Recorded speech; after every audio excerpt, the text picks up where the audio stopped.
better to say too much than too little, right, Becca? None of you know what I fucking did. Oh my God. Welcome back to yet another episode of the Shit Show. This is brought to you by who, Becca? By my bookie. This episode is brought to you by my bookie. Oh God, this is a lot. I can't even read it.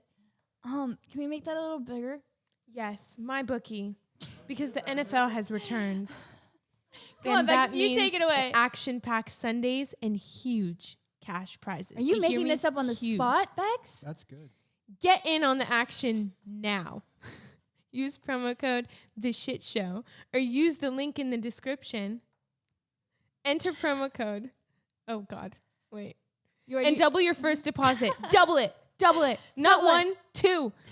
New players get up to $1,000 in free play. Wow. Your winning season begins today, only at MyBookie. Wow. Whoa. Can we give it up for BJ? You're clapping for yourself? I love it. Yes, use MyBookie. We got a link. You get an exclusive set if you sign up. So you get to have boobs in football. And who doesn't love boobs in football, Becca? Nobody. We didn't even do the intro. Just in case you don't know who this is. It is Becca. And we have a special guest on today. Would you like to introduce yourself? My name's Damon. How's it going? Damon, we're happy to have you. are you excited for this? I'm so excited. Thanks for having me. So we have a few people here that literally have zero clue what's going on. Mm-hmm. I kind of have an idea, but I'm actually really excited because I've only heard from other people about what actually went on. I've never heard it obviously from you. So I think maybe give a little bit of a little background story. Yeah.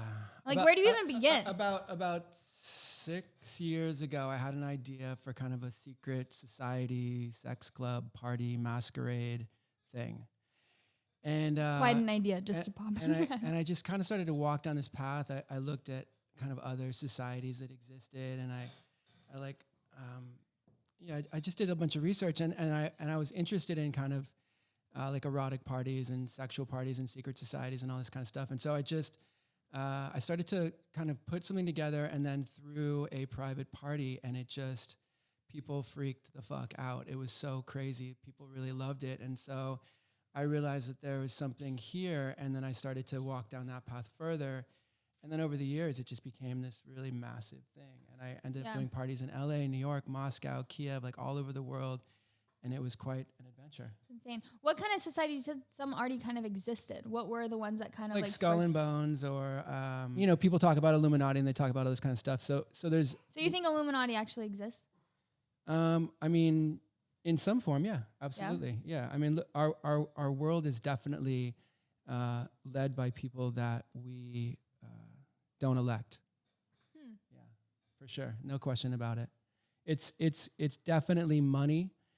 Big business, and power, powerful people behind the scenes. Yeah. And, some of them attended my events. Huh. Yeah. Go back, because I kind of did a little bit of research, but I do want to know, like, before, this secret sex club began, what was your life like before that? Normal. I was married. I had 2 kids. I still have 2 kids, and luckily I didn't fuck all of that up because I could have, but that all worked out fine. But I was living in Bali for a few years, and I was doing parties over there. That's how I learned to do events. Yeah. And when I got back to the States, I just had this idea for this party, and so that's what I started doing. Yeah. So you got back to the States when? How many? 2013. Okay. Yeah. And then what? You're married. You have 2 kids. I'm married. I have 2 kids, and I see this movie called Eyes Wide Shut.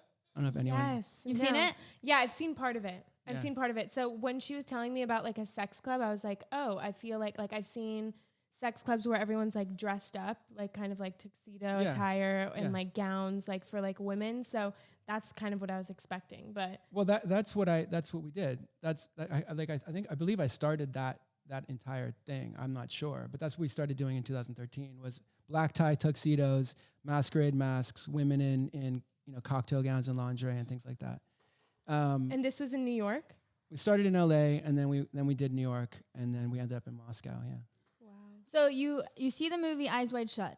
Yeah, so in Eyes Wide Shut, it's like a married couple, and there's kind of a disillusionment about about monogamy and about their marriage, and they're having, they're just questioning. I was in a 20-year marriage. I got married. I mean, we met young, and I got married young, and so I was in this relationship. I didn't even know. I didn't even know what I liked sexually. I just did. It was like the white picket fence. Like, you do this, and this is how it's supposed to be, and so that's what I did. But I had a lot of questions in my mind, and I didn't know how to explore them, and I kind of Questions like what?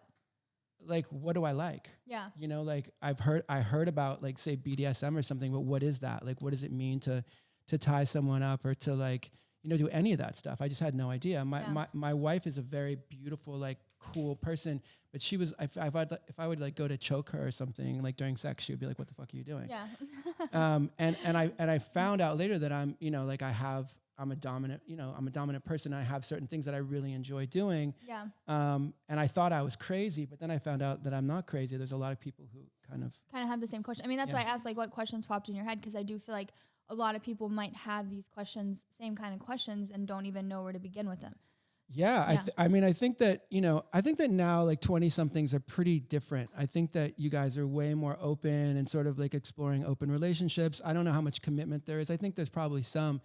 But I think it's a different time. Whereas, I'm double your guys' age. So like, I came from a time where you find your mate, you get married, and if you don't do that, there's something wrong. There's something wrong with you. If I still feel like there's the pressure of that, don't you? Like, to get married. And I feel like some people that aren't, like, super open, let's say, like how you said that you were interested, like, bringing up, like, BDSM again, but, like, not knowing how to do it, and then if you bring it up, you're like, hey, like, I want to try it out, but there's, like, so many things that go into it and doing it correctly that, like, if you don't know how to do it, like, how do you even bring it up? Like, I'd like to do it, but I have no idea how. All of that's true too. Yeah. Like, learning, how do you learn any of this? And so, doing this club, it allowed me to meet so many people and learn so much, which was fantastic. Yeah.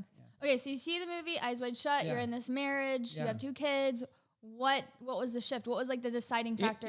In the movie, there was a scene when he goes to this weird secretive society party, and they're all wearing masks, and there's, like, live sex shows going on, and just, you're like, what the fuck is this? And it's all very rich people, and it feels like another world. And I just wondered if there's anything like that for real.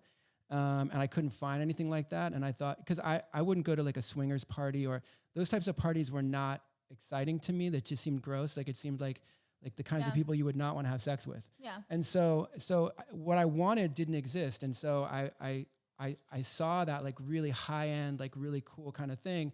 And I just started to create it. So how do you even begin? Okay, so you have this idea and you're like, okay, I want an elite sex club. Where do you start? How did I start it? Like, what was step 1? Step 1 was, like, a vision and a symbol. I created the symbol. Yeah. And I gave it a name, Sanctum, like a secretive sanctuary type of an environment. And then I started to just envision it. Then I started to reach out to people that I, within my circle at the time. And, I knew I wanted it to be black tie. I knew I wanted it to be really high end. I knew I wanted it to be a masquerade. Yeah. I knew I wanted performances. I wanted sexual performances, which was really unusual. What is, like, a sexual performance? Like, people having sex in front of you. But how, what is that besides, like, we just started having, like, if 2 people just start having sex. So my very first sex performance that I did were 2 girls dressed as birds, and there was this bird cage, and they were in the bird cage, and then so you walked into this, like, kind of secret area of this club that I was doing it in, and then they came out of the bird cage and they made love with each other, and there was maybe 10 people sitting around, and we were all watching this, and it was just like I'd never seen anything quite like it in front of me. Like, obviously we've all seen porn or things like that, but to see people, like, actually connected and do it right in front of you was like, wow, that's amazing. And I wasn't participating, and either was anyone else in the beginning. There was not. It was like there was a separation between performers and us. Okay. What happened as it began to evolve was that people wanted to participate, and I started doing them in private homes. And I didn't instigate it. It just started happening. Yeah. And so people would watch these performances get turned on, and then guests would start doing stuff. How many people would, like, come to, like, your first, like, how do you send out invites? Like, how do you know all word of mouth, all word of mouth. All word of mouth. Yeah. But, like, how do you choose who can come and who can't? Just all word of mouth. Like, I knew a lot of people. I know a lot of people. Friends of friends. Someone would recommend somebody.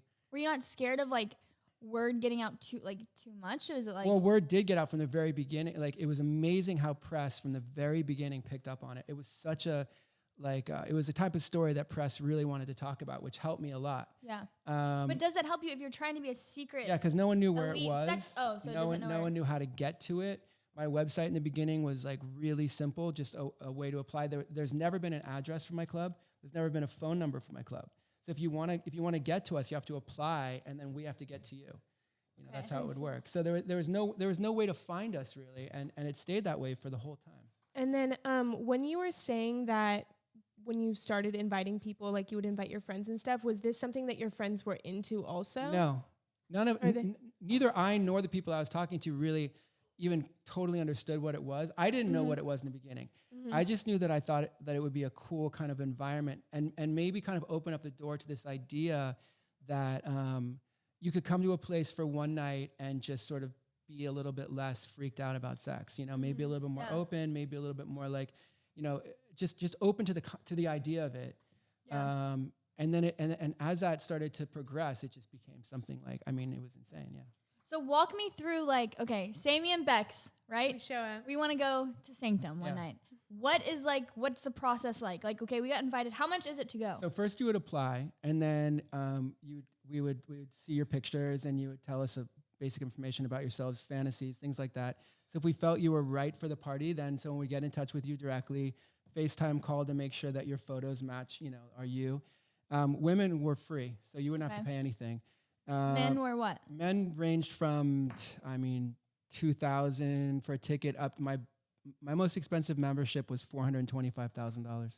For one night. No, for that was for a lifetime membership. So you $425,000. yeah. So I was joking about like the sacrifice thing, but people would get initiated into this thing. They'd have special rings that they'd wear. There was like there was a lot of it was fun. It was fun to create. You know, I knew what I was creating, and I knew that it was just for fantasy. But I think a lot of the guests like sort of believed in it.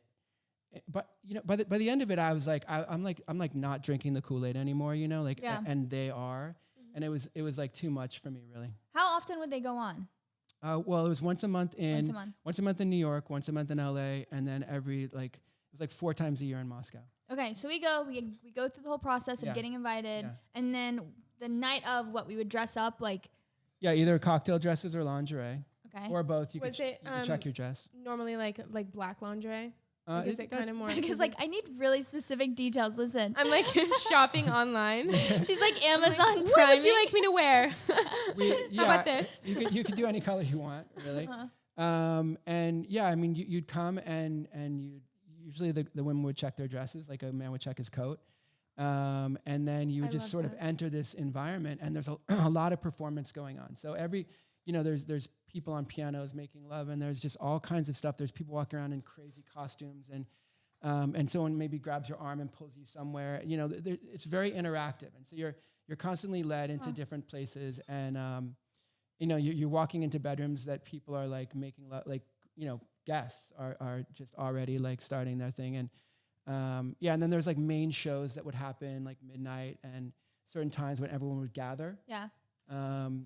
Was it like a standing gather, or was it like seated? Some people would sit. So yeah. Becca's I can ask the question. Becca really wants to know. Envision it. Becca wants to know if there was food served. Becca's like, what's on the menu? Tito's? We did some dinners. We definitely did dinners, and the dinners were, you know, pretty cool. We would do performances on the table. So like you'd have a dinner, and then girls would crawl on the table and you eat dessert off of them. How many people are normally attending one of these? 100 was the maximum that I allowed. 100 I mean, max.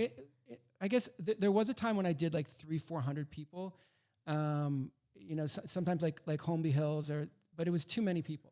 Yeah. So I ended up capping it at 100, and that was like a really good number. Yeah. Wow. What about the mask? Did people actually wear masks the entire time, like to not be seen? People would arrive in masks and then realize that they were in an environment that was really safe. We took away cell phones. There was no way you could record anything. I mean, security was all over the place. Security was really like we were watching over the women, because if someone got drunk or we needed to make sure that a woman never got like touched without being asked first or anything. If anything like that happened, I would have been out of business. And it was like how do you, that's what I'm like, so like, especially trying to control it. We had intense security, and no one fucked around because it was so expensive that like if you, I mean, I did take a few memberships away because someone would get too drunk and grab someone's ass or things like it was like what the fuck are you doing here? Because the women actually felt so free, and they felt like they were exploring their fantasies maybe as much or more than the men were, to be honest with you.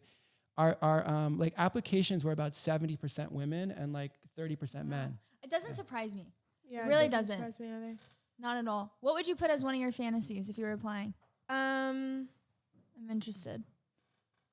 Probably. Oh no. Give it to I don't know. I mean, I just think like, so I've been to the Box in New York. Yeah. And so I've seen like the sex show, but like they weren't actually like having sex like on the stage. Right. But I mean, I would want to experience like seeing someone have sex in front of me. Yeah, just like in like kind of like how you said like the bird cage and like them coming out like kind of like in a like a show type of way. I went to the Box before I started Sanctum. I knew some of the guys and they actually came into the club a few times.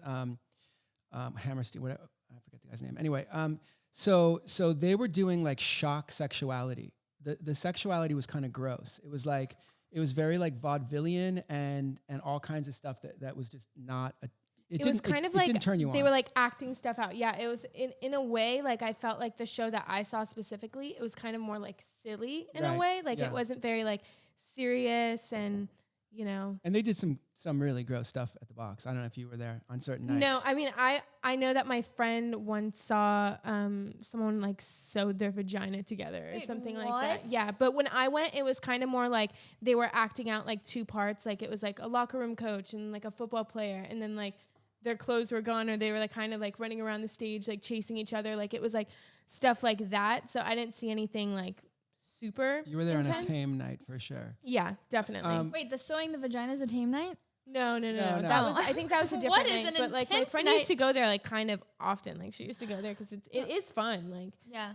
Just but fun. I feel like it is kind of like a different setup because like while the show's not going on, it's kind of just like a club like where it's like music playing, dancing, bottle service. But for the show, there it's just the show. No one else is like having sex around it. Yeah, they'll kind of they'll just like shut it down. Like they'll stop the music and they'll be like, okay, the show's starting, and then like there'll be a show on the stage and it'll go back to. The Box was an inspiration for Sanctum for sure because it was a stage and a show, and then it was a nightclub. And what we did was that, but in a home. So the first couple of events I did were in nightclubs, but I realized pretty quickly that like sexuality, nudity, and that kind of thing do not work in night. You can't do it. You know, like I almost got kicked out of night. I mean, people were very angry and all of that. So I went to private homes just so that I could do the sexuality. But what I didn't realize is that would then lead to people everyone participating. Yeah. Why do you? I mean, we still run into the same issue, even with Shag Mag. I don't know if you know a whole lot about Shag Mag, but it's kind of like the modern day Playboy in the sense, and we still talk about sex and dating and stuff like that, and we still find that people still get angry about sex, and it's still a very much like taboo thing. Like, why do you think sex is still such like like you think that like as generations would go on, we'd be more open to the idea of sex and like wanting to explore it, but it seems like we're kind of all still in the same area where it's like people are still like scared to maybe like venture out into these fantasies that they have. Sexuality is very scary for some reason. And I think because people are so closed off to their own sexuality, I mean, even just the way people have sex seems so like empty and closed off. You know, like people they're not really connecting. You barely know someone you're having sex with a lot of times.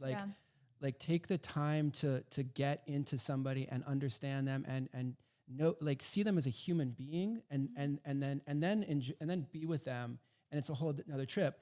But with the way sex is now in pornography and all the apps and all the bullshit, it's just like who am I gonna fuck next? And that type, you know, it's it gives sex a bad name, really, doesn't it? I mean, because for me, for what I've learned, and I did Sanctum and I did all that, and then I left Sanctum and I really explored my own sexuality and what I wanted, and I was able to just like have this crazy gamut of everything that you could possibly do.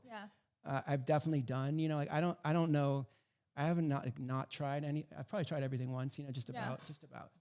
He's like just about. There's a few things that I was like, no, that I don't want to go there. But like what? What was one thing you're like you can't do?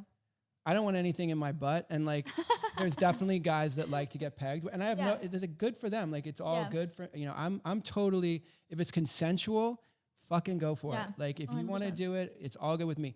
But that's not my thing at all. I mean, I could tell some interesting stories about things I have done that would probably freak people out. I would love to know. Yes, if you're open to telling it, please. This is so disturbing. No, please. I don't know if I should say this. Yes. Should I tell this? Everyone nod yes. Should I tell you one of the crazier ones? Yes. So what? What did you say? Yes. Well, it's all consent. So one of the crazier ones for me was this. I was definitely exploring some BDSM, the idea of submission and like being the master and someone else being submissive and what that is and what that interplay is, and it's very interesting. And so this girl came over that was very experienced in BDSM, and she asked me, okay, I can't believe I'm saying this out loud. I'm probably not telling too many people this, but she asked me, she was like, have you ever peed in someone's mouth? And I was like, no. And she said, would you want to? And I thought about it, and I was like, not really. And then she started to like explain it to me. And she was like, I'm going to get down in your bathtub, and I'm going to put my hands behind my back. I'm going to like lean my head back. I'm going to open up my mouth and stick my tongue out. And you're just going to pee, and it's going to drip down my face, and, down my tits and down to my pussy. And it's like so fucking hot. And I really think you would like it. And I was like, okay. He was like, you sold me. And I did. She did. She sold me on it. So I went in the bathroom, and it's actually like, it's not easy to just pee in someone's mouth. No, I feel like you'd get very pee shy. I'd be like, yeah. Like, God damn it, I gotta go. On. It was like doing math. It was kind of like that for a second. And I was like, oh my, can I? And then I just relaxed, and then I peed in her mouth. And it was actually totally erotic. It was totally a turn on. I didn't need to do it again. It didn't develop into a fetish, but I was glad I did it. I was glad I experienced that. And she was someone, for me, it was like when people were really into it, like I would try it. You know, there were girls that liked really intensely like rough sex, and like wanted to just be like hit and spanked and choked and all that. And I can't relate. And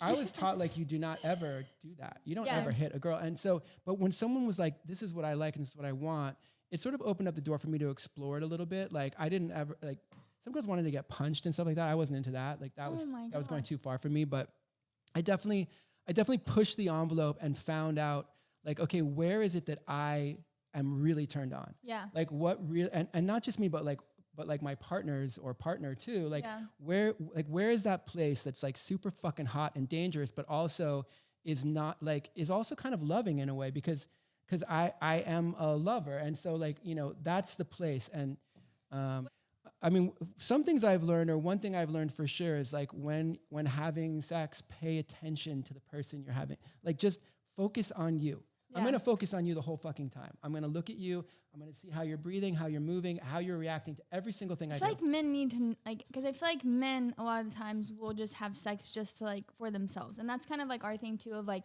I don't know, me and Bex have kind of talked about it as like the biggest turn on, at least for me, is to know that I'm turning someone else on. So I think that was like what comes into play. And I feel like if you know that someone's really into something, whether, it's something crazy or not crazy, I think it's hot, at least for me personally, to be like doing something, knowing that it's just for them, like I'm doing it for them. I think generally men are having nervous sex. They're like not really sure. They are kind of, they want to make you come, but they don't really, they're doing it in like this weird way that's making them so nervous that maybe they're going to like come too fast, or they're so focused on like the orgasm part that they're not even there enjoying the experience. They're not connecting with you. Yeah. They're just like in their fucking head the whole time. I mean, I've been there. I know what that feels like. And like when you come out of that place and you really focus on your person and you're in that moment, and then you bring them into the moment too, because a lot of women also are just like, they're not there either. They're really closed off too. It's kind of like, oh, if he's going to come fast, then I have to finish before like, he hurry comes. Up, so up. it's like a race. I need to stay on. Yeah, everyone's just like, stay focused, stay focused. It's like so stressful. I mean, it's nice. It's nice to get undressed with someone and sit with them for a little bit. Like just sit with someone and hold their hand and look at them, be naked with them, and like get into them for 10 minutes. See, I feel like that's where like this, I don't feel like anyone, I don't know. Would you do that? Would you just get naked with someone, hold their hand, and just kind of like... Yeah, I would. I honestly would. I feel like if everything like slowed down where you're on the same page of like, let's take it slow, I feel like it will be better for like the both of you. It's so much because fucking better. yeah, I also feel like a lot of people don't really like communicate like exactly what they want. So it's like if you were to be with someone and if a girl was like, hey, listen, like if you feel like you come too fast, let's take things slower. And then instead of like fucking, like maybe we could do other stuff first, you know, or like if you feel like you're going to come, like maybe we can like slow it down, but like be vocal about it instead of just. Do you find that a lot of guys come too fast? Is that like a thing? Maybe, but I also feel like it's like. She doesn't want to say yes. Yeah, but I mean, how long do you guys have sex for when you have sex? Like a half an hour, like an hour, or like 5 minutes? 7 minutes. Yeah, we wouldn't go out. Let's go back. It honestly minutes. like depends. For like hours. Yeah, no. No, really. How long? I mean, what would you say is the ideal time to have sex? I mean, I don't think there's an ideal time, but I think that like, I mean, if you're not fucking for like a half an hour as a man, you're not even having a real orgasm. You're sort of you come, but it's not much of a feeling. It's just it's like a release of something. Yeah. Like tension. I don't know, but like instead of like enjoyment. I mean, I don't do that anymore. But like if you don't come for like a half an hour or even longer, like you know, if you fuck for like an hour and then finally come, you're fucking, oh my God, it's just so good. And I want guys to. I think there's, you know. I've been inundated with sexuality and so, you know, I mean, I'm not saying that I know more or whatever, but I have learned a lot and I do kind of know a lot. And I've talked to a lot of people about sex and just hundreds of couples and I've seen so many different kinds of connections you can make and open and this and that, whatever. And, you know, like there is a way to have really, really good sex with your partner. And it does require you to like know each other a little bit and like be willing to like, it's so weird that you'd be afraid to get undressed or you'd be weirded out to get undressed with someone that's about to fucking be inside you. This is true. This is true. And as a guy, like you're about to be naked anyway. Like they're gonna know how big your dick is or whatever. Just take your fucking clothes off. Yeah. And like relax for a second. And it changes everything. Maybe though, because it is like I still feel like I don't know personally, just me. I feel like sex is still kind of a thing that like people feel like they should be ashamed of. So it's like if you're sitting there like openly naked, like kind of taking things slow and really exploring each other, it's like it's almost like you'd rather just like, okay, let's just do it, whatever. Like, well, the just do it thing is what makes sex shameful because then something like the sex isn't that good and someone feels embarrassed and then they don't call the person back and then it's like it's all this head stuff and it's all bullshit. Really, these two people probably like each other. The guy probably wanted to please her, he just didn't because he was nervous or whatever. Maybe she was.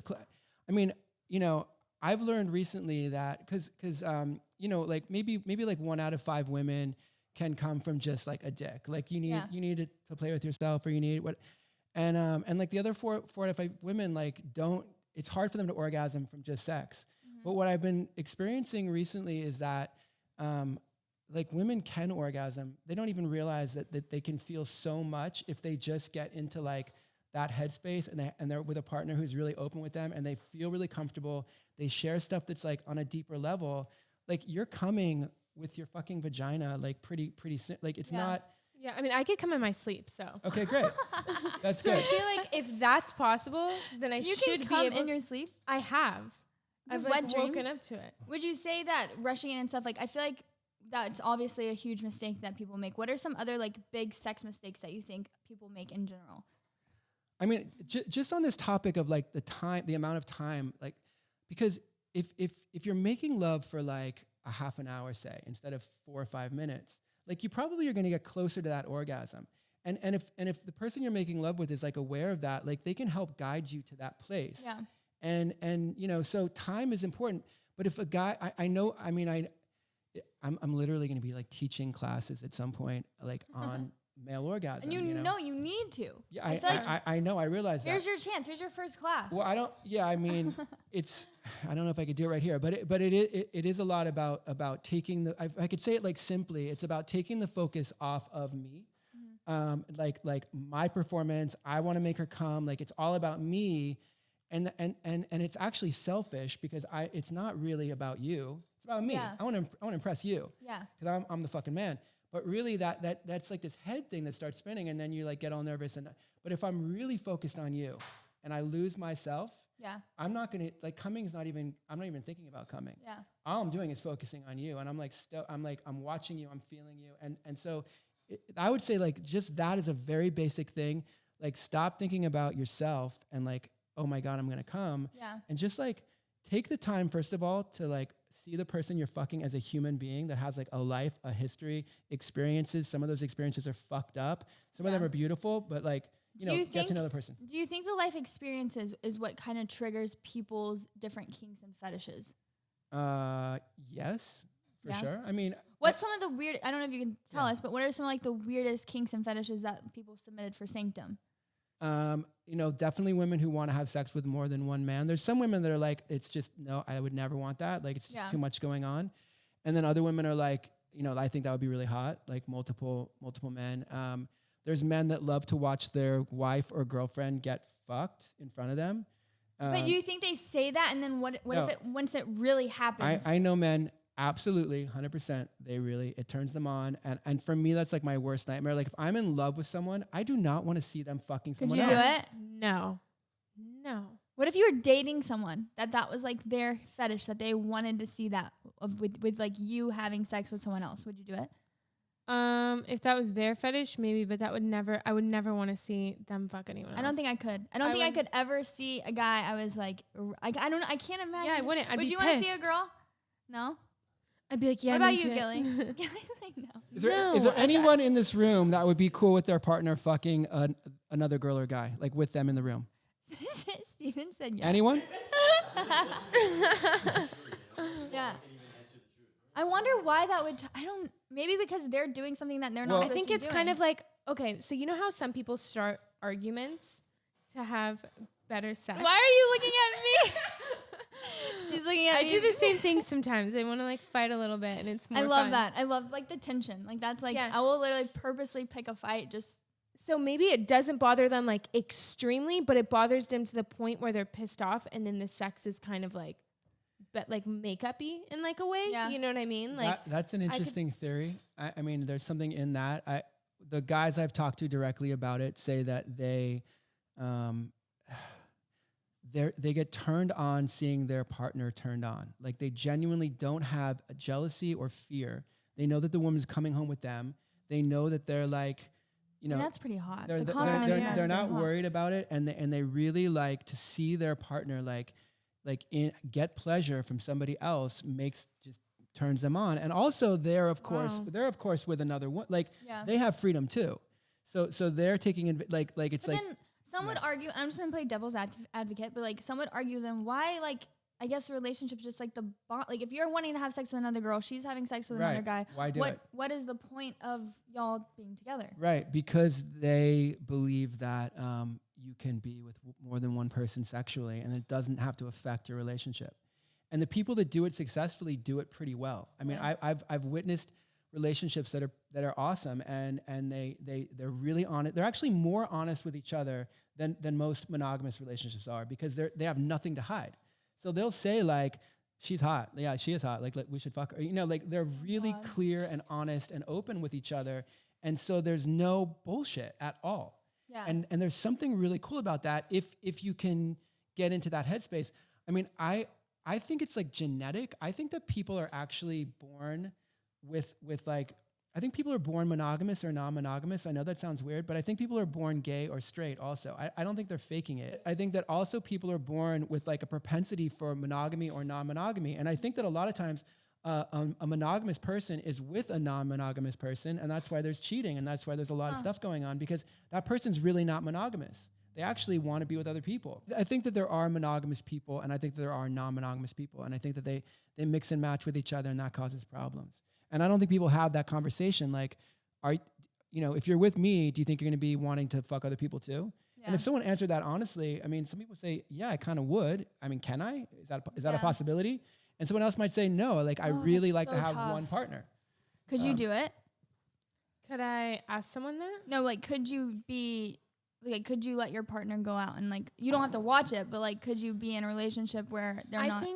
I think that the problem is that people aren't like open about it. So a lot of people, I feel like, are in open relationships, but one person or the other person or both of them maybe aren't really open about it. So they'll be kind of like sneaky about it. It's not kind of like, hey, listen, like I'm talking to this person, or hey, listen, I'm going to go have sex with this person. It's kind of like the constant like wondering or trying to like still hide stuff, or like even if both of you are into it, like you don't want to maybe hurt someone else's feelings. Right. Like I'm going to do it tonight, and they're not completely open about it. And I feel like that's when it kind of goes like downhill. Did you find that a lot of celebrities went to Sanctum? Like a bunch of... Yeah. Yeah. Could you name any of them? No. No? Oh, I want to know so bad. I know, me too. I mean, I would like it, you know, the biggest actors like in Hollywood, like a handful of them at least have been into Sanctum. The producers of the movies, the guys who make the cars that we drive, like a lot of people that you would know very well have been in there. Yeah. Because I feel like with celebrities, it would be harder to be monogamous. I don't know. I mean, a lot of the celebrities came alone. You know, a lot of celebrities are single. Yeah. You know, especially the men, like because of the position that they're in. Yeah, they're not. You know, monogamy is really hard for them, or they just don't want it and they don't need it. I also feel like it would be a good place for them to find like a deeper connection, where someone's kind of more willing to find a deeper connection to you than just using you for your fame. Yeah. I feel like. Yeah. I mean, but do you think people came to I don't feel like people came to Sanctum for a deeper connection. It wasn't more like... I think people came to Sanctum to explore their fantasies. You know, they wanted a night of fantasy. And I think that once a month, that was a cool thing to do. You know, it was for a couple to come in and maybe explore something outside of their marriage that maybe they've been married for, a long time. Yeah. You know, even for like a couple that didn't do anything, but like a guy saw other guys hitting on his wife and he was like, oh yeah, my wife's hot. Like I forgot how hot she is. Yeah. Or the same thing in the other direction. Like it was healthy for a lot of people. And a lot of them were just there to watch or to get turned on or to like heat things up for them, for just them. Yeah. Most, I would say that only like 20 to 30% of the people were just like fucking random people. Yeah. Yeah. What would you say that like once you kind of dive into a fantasy and you kind of push it further and further, do you think you just end up wanting more and more? Or do you think like with BDSM, for instance, like you can start with just doing like little here and there? I think it depends if you have like an addictive personality. I think it's just like drugs and alcohol or whatever, like it can be an addiction and it can become like a real problem. I mean, I made a lot of money. I made crazy amounts of money because of people like just having the stuff that they needed to do. And a lot of them were some of them were billionaires. Like some of them had an unlimited supply of money and they could not get enough. And I had to like cut people off. I mean, it was not, enough sex for you. You're cut off. Well, I mean, it was more like, like I don't like the way you are treating people. Yeah. Or I don't like the way it's too much. It's like, this is not okay. Like go do this fucking somewhere else because it's going to hurt the people that I care about that's like my circle of people. And it's also going to maybe cause problems that I don't want to deal with. Was there ever a time where you were like sitting and you're like, this is getting way out of hand, and you were like, not at my parties. No? I mean, just not really. I wouldn't let things get out of hand. I mean, yes, I've had to stop things from happening for sure. Yeah. I mean, there's been celebrities that have come in like in open rooms and started to they were intoxicated in front of lots of people. I mean, this one girl that's very famous, she's like doing like a double penetration, like with her husband and one of my performers, a male performer, like in front of like 30 people. And I could tell she was on like too much Xanax or something.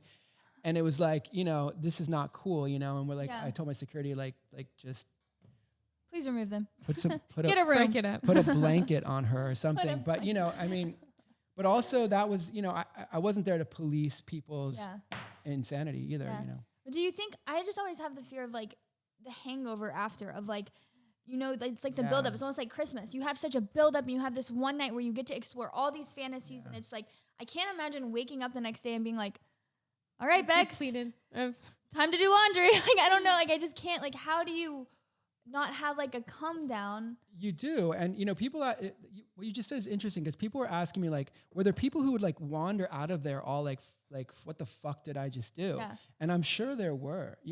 There were a lot of people that told me, they had the best nights of their entire lives at my club or their marriage, like it saved their marriage to be there. There was a lot of like really cool, positive feedback. and I probably didn't hear much of the negative feedback, but I know I saw in people's faces at times, it was like, what the fuck did I just do? You know, like what the fuck was that? Because you could get out of control, especially if you're drunk. And if everyone's just like, come here, you know, and you're like on Molly or some shit, like you can lose yourself and then probably the next day go, wow. I can't imagine. Were you ever there like the next morning? Like sun comes up. Do people are like everyone goes home? But I mean, like cleanup wise, I'm like. For a year, it was in. What does that look like? Yeah. For a year, I had a house in Holmby Hills, and I did them in my home. But I had like a separate wing of my house where I lived. But yeah, I mean, you know, these are people who are professionals, and they're in tuxedo. It wasn't like a frat party. Yeah, so that's true. But yeah, there was definitely, I definitely had cleanup crews that were like, what the fuck is, like they're finding like, I'm like chains. There were lots of condoms. There was lots of stuff going on. Yeah, for sure. Condoms. Yeah. Condoms. Beck's not a fan. So did everyone use condoms at the? I mean, most people were smart enough to use condoms. Yeah. We also, there, you know, within the community of people that are doing those types of parties, people that are participating, you get tested.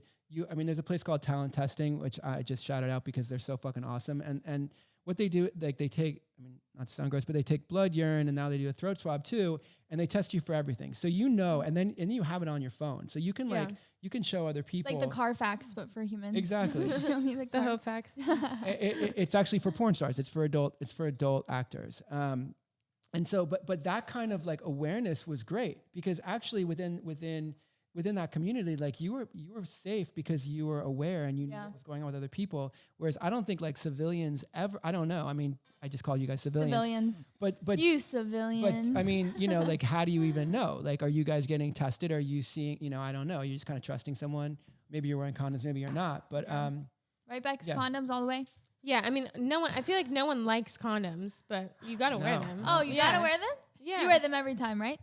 Yeah, I mean, usually when I'm having sex with straight line. No, I'm not. When I'm having sex with like a person like over and over, then fuck no. Oh, like if I like like when I'm like, I feel like when I'm fucking like new people. Condoms. Depends. Condoms are awful. I mean, they're terrible. It's like getting fucked by like a balloon animal. I don't even want to have that kind of sex anymore. Like if I don't know someone well enough that I can say like you need to get tested. I just got tested or whatever. Like it doesn't. I don't want to just fuck someone on the night because it's not going to be good. Yeah. I want to like know a little bit about them. I want to make sure they're tested. I want to like because then when we have sex, it's like going to be good sex. Yeah. If it's not that, it's like I don't know. Like I'm fucking a stranger with a condom on, and it's like what's the point? Really? This sucks. Mom, can you pick me up? Would you say though, like, I feel like the build up to sex is probably like the best part. Do you feel like men? I don't feel that way at all. No? No. I mean, fucking is like it's all when you're in there and it's going and you're in it. That's but you the don't best feel part. like at all like the chemistry and the build up and the anticipation. I feel like that's vital. Yeah. I feel like that's important. And if you don't do that, then the other stuff is not going to be much. Yeah. But that's not the part that's like. I mean, that part's great. The connecting and that's like that's loving and that's a great part of it. But that's not like the fucking part of it. Yeah. The fucking part of it is like where you lose your mind. I mean, that's where all the good stuff happens. Holy shit. Right? So you were telling me when we briefly talked too that you've been studying sex for like how many years? I don't know. I've been doing Sanctum for 6 years and then I sold it, and then the last year I've been learning a lot about like tantra and things like that. For our guys that like are watching this, if you could give every guy at least one piece of sex advice that you wish they would just take from this, or like anytime you meet anyone, what would it be? I mean, what I've learned recently about tantra, you know, like you can fucking not have an orgasm as a man, and it's such a powerful thing to do. I know it doesn't sound that fun, or it sounds like but that like you don't finish or something, but I mean, when you fuck someone and don't come, it's you just pleasured that person. You just did that for them. Like I just did that for you. I don't even need to come. And that is I've been finding that to be just incredible. And then when you're saying guys should try and fuck without coming. Yeah, absolutely. Yeah, it's incredible. Can you imagine if like I don't think that's ever I don't know. I just can't imagine that. It's totally incredible. You know, it's like they want to know what is tantra? I mean, it's all kinds of things, really. It's the study of sexuality, Guys would ask. And tantric love or tantric sex is just sort of having sex in a place of awareness. Yeah. I love that. I don't know though. I'm just gonna say this as a woman. If I would have sex with a guy and he didn't come, I'd feel bad about myself. The girl I was just with like the last week, she was like, I don't like it when you don't come. Like I need you to come. Like I want you to come.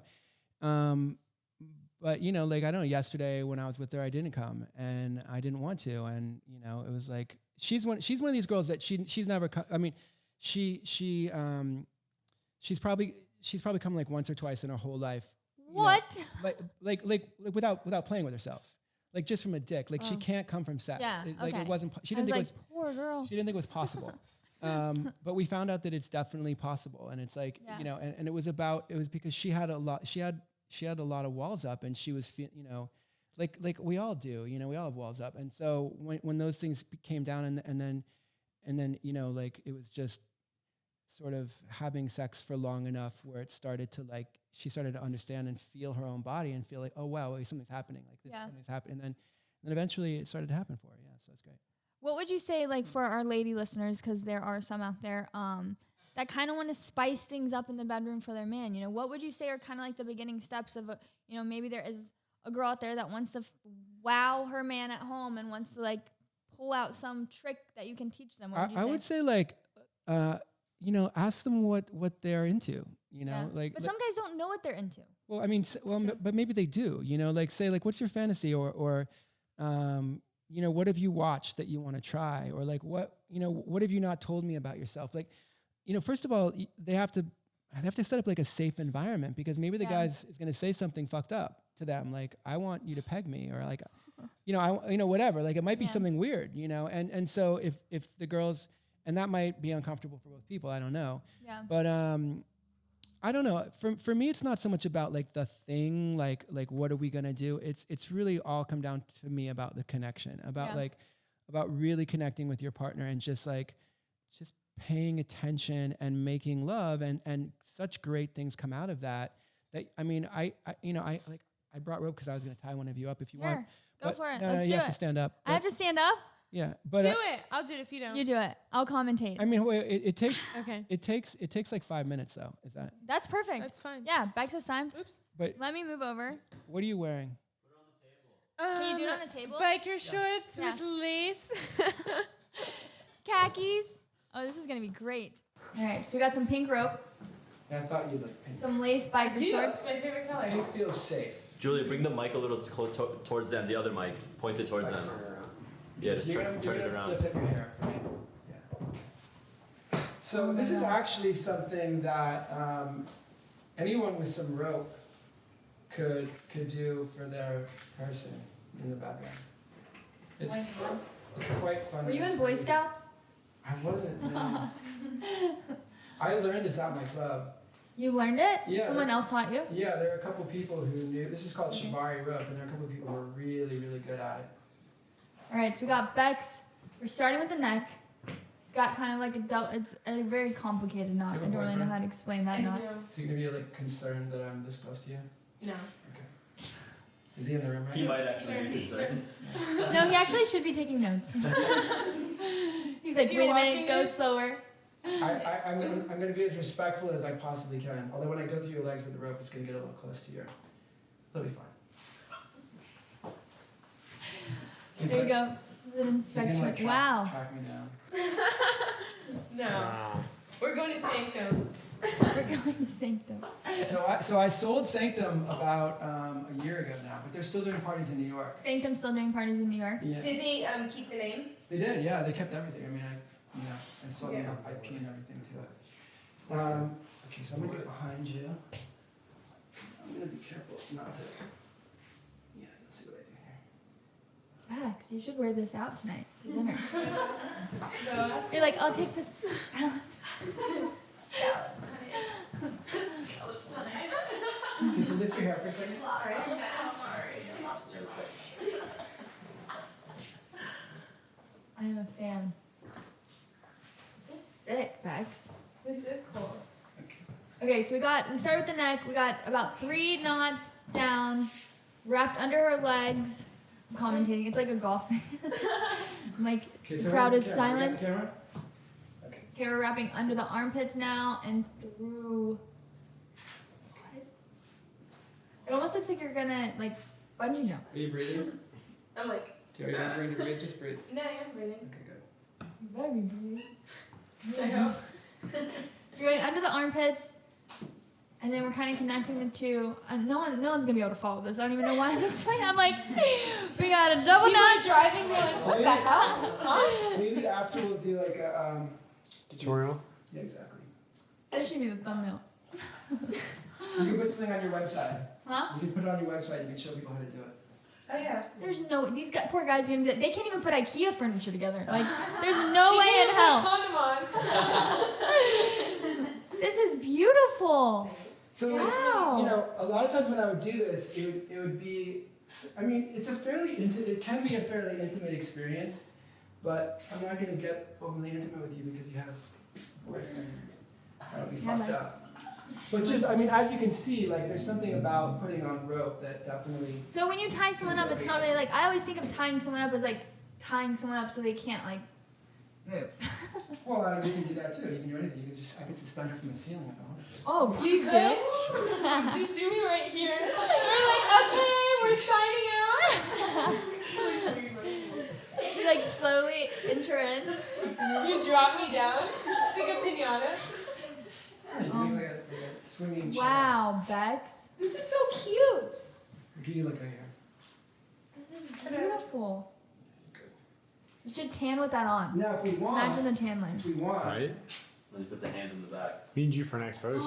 Look at You guys this. are just gonna throw me in the fucking It's closet. just and all go to planned. bed? Like, where's if we Becca? want, we can wrap her wrist like this, right? Mhm. And then we can tie her wrist together. I need to It's super swear on this. comfortable too. Guys, swipe up. I'm gonna do it, ready? So why don't you lead her around a little bit?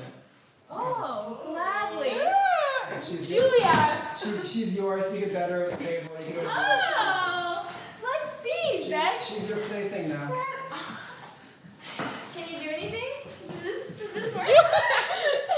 Come here, Bex. Sit for the shit show day, baby. How'd that feel? It was good. Honestly, like, Oh my god, wasn't too tight, imagine felt you nice. calling into work and you're like, I'm all tied up. Sorry guys, can't make it. I say we wrap it with short of the day and get this over with. let's do it. So we have this segment we like to do short of the day where we have some kind of sex slang. We like to make Becca guess it, but feel free to guess it too if you know what this is. It is Bosnian seesaw. Am I saying that right? You want me to use it in a sentence for you? Yes, please. Okay. Don't look. Man, did you hear about Nate giving those two girls the Bosnian seesaw last night? Oh, well now I'm all thrown off. What would I you thought it was think? just Bosnian scissoring. Nope. Bosnian Is seesaw. Bosnia is a place, right? Yes. Come on, just God give me damn it. some guess. I have no idea. These are things that I can't even like. If you had to guess. I would probably think that maybe they are, I don't know, fucking one and then the other. I mean, kind of close. And then back and forth. So it's when a guy has to pleasure a woman that he puts a strap on backwards and does the seesaw and fucks them both at the same time. Whoa. Did you ever see one of those at Sanctum? No. Wow. What? Holy fuck! Thank you so much. You're welcome. Go try the Bosnian There's seesaw. something I never saw or tried. There you go. You would think having a elite sex club, the Wow. Bosnian seesaw, is mind blown. You're Wow. welcome. Good things happen here at the shit show. Excellent. Cool. So where can people find you if they want to know more?